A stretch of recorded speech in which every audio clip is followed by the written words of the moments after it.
Hey, it's me, Pedro. And there we are at the downtown east side neighborhood house, which I would like to take this time to thank for letting us make this video in their building. Today I'm going to walk you through how to make tamales, and not just any tamales, my mom's tamales, which she learned to make growing up in Guatemala. This may make these tamales different than any other tamales you may have had in the past. This is a real treat for me, as normally I would only make these once a year at Christmas, and seeing as I made my Christmas batch already, this one here is a bonus. Now, I know it looks like there are a lot of ingredients, but let me break it down for you.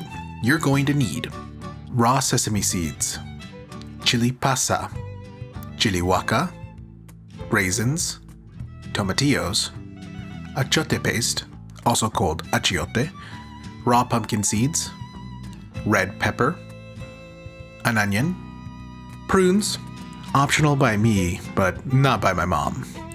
For a vegan option, I like to use cremini mushrooms. Pork short ribs. Yes, I know these are side ribs, and will do in a pinch, but get the short ribs if you can. Don't disappoint my mom. Chicken thighs, bone in or out, player's choice. Maseca, that's uncooked corn flour, like the one you use for tortillas, if you make your own tortillas, that is.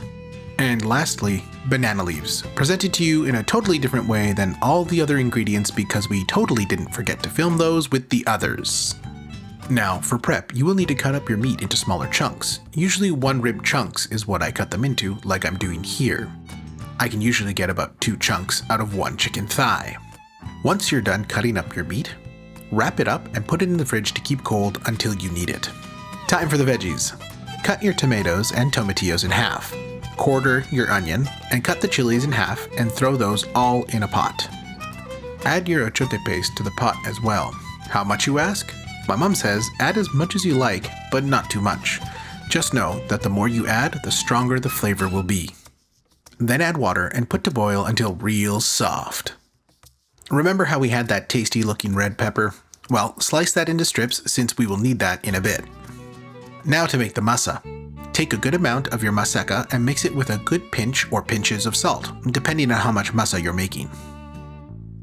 Then add enough water to make it into a dough that is not as doughy as you would make if you were making tortillas, but a little bit more runny.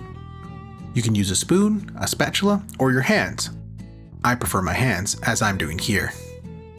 Mix it up all real good, and once you have it to a point that my mom would say is not too liquidy, but not too dry, you're ready to add that to a heated pot with a good 1/4 cup to 1/2 cup of cooking oil. Try to use something with a mild flavor like canola or vegetable oil. All we had was olive oil, so you can also use that. You're going to cook that till it starts to thicken a bit, and I mean just a bit. It needs to be pliable and shapeable for later. While the veggies soften and your masa comes together, toast your pumpkin and sesame seeds till golden brown, or maybe a little darker depending on how nutty you want their flavor to be. Once the veggies are soft and your seeds are toasted, add the seeds to the veggies. And then, with either a stick blender or countertop blender, liquefy it all till it's nice and smooth. I went with a stick blender. Add salt to taste.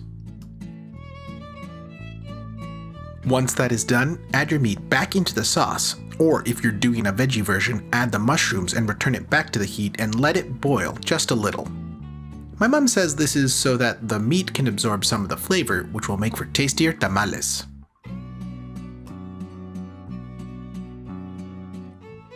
Okay, so now it's time to get building your tamales. The way this is done is you take a tinfoil square, place a banana leaf on top of the square, a dollop of your masa, make a volcano or well with your sauce spoon, then add your protein of choice.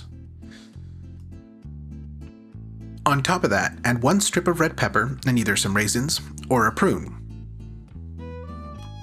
Then, using your dough spoon or sauce spoon or meat spoon, I have a hard time keeping track, gently try to raise up the walls of your masa well. Okay, here comes the delicate part. With the tinfoil, make a pouch. To do that, start by folding lengthwise first and rolling the tinfoil down till it just touches the top of the tamale and press down at the edges. Then, starting at one end, roll up the foil till you have a nice pouch. If you get a tear, don't panic, just finish making the pouch.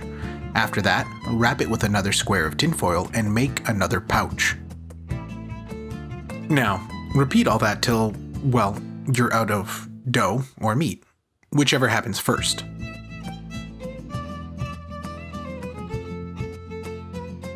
Phew, that was tiring. Well, now comes the easy part. Carefully stack your tamales into a big pot or several smaller pots, cover with water, and then set to a roaring boil for 2 hours. 2 hours later, your tamales will be done and ready to serve. Use a pair of tongs, or if you are my mom and have made tamales for decades, you can grab them right out of the pot with your fingers. Remove them from the foil and enjoy. These will keep for a good number of days in the fridge, and you can warm them up by boiling them again or in the microwave. Just remember to take them out of the foil or, bad things will happen.